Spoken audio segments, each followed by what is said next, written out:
పెద్దపల్లి జిల్లా లింగాపూర్ గ్రామస్తులు ఆందోళన బాటపట్టారు. లింగాపూర్ను పంచాయతీగానే కొనసాగించాలని, రామగుండం మున్సిపాలిటీలో విలీనం చేయొద్దని కోరారు. ఈ మేరకు భూభారతి సదస్సుకు వస్తున్న అంతర్గాం ఎంఆర్ఓను గ్రామస్తులు మూకుమ్మడిగా అడ్డుకున్నారు.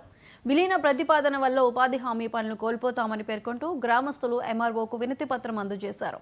గ్రామస్తుల సమస్యను ప్రభుత్వం దృష్టికి తీసుకువెళ్తానని ఎంఆర్ఓ రవీందర్ హామీ ఇచ్చారు.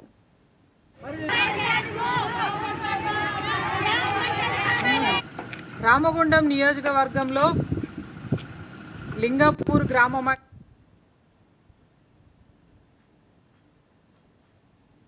సరుకులాగా భావిస్తూ ఉన్నారు. ఈ క్రమంలో అప్పుడు గెలిచినటువంటి ఎమ్మెల్యే సోమారం సత్యనారాయణ ఈ గ్రామాన్ని కార్పొరేషన్లో కలిపితే మళ్ళీ పోరాటం చేసి యథావిధిగా ఇది గ్రామ పంచాయతీగా మళ్ళీ ఏర్పాటుకు అప్పుడున్నటువంటి ప్రభుత్వ సహకారంతో తీసుకోవడం జరిగింది. మరలా ఇప్పుడు రామగుండం నుండి గెలిచినటువంటి ఎమ్మెల్యే రాజ్ ఠాకూర్ మక్కాన్ సింగ్ ఇవాళ మళ్ళా ఈ లింగాపూర్ గ్రామాన్ని కార్పొరేషన్లో కలపడం నిజంగా కూడా అత్యంత అమానుషం.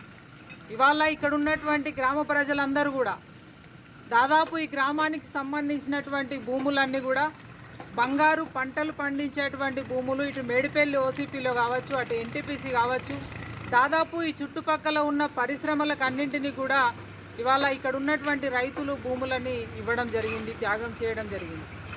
ఇవాళ ఈ గ్రామంలో ఏదన్నా పని చేసుకుందామంటే కేవలం ఉపాధి హామీ పని తప్ప ఇంకొక పని దొరికేటువంటి ఆస్కారం లేదు.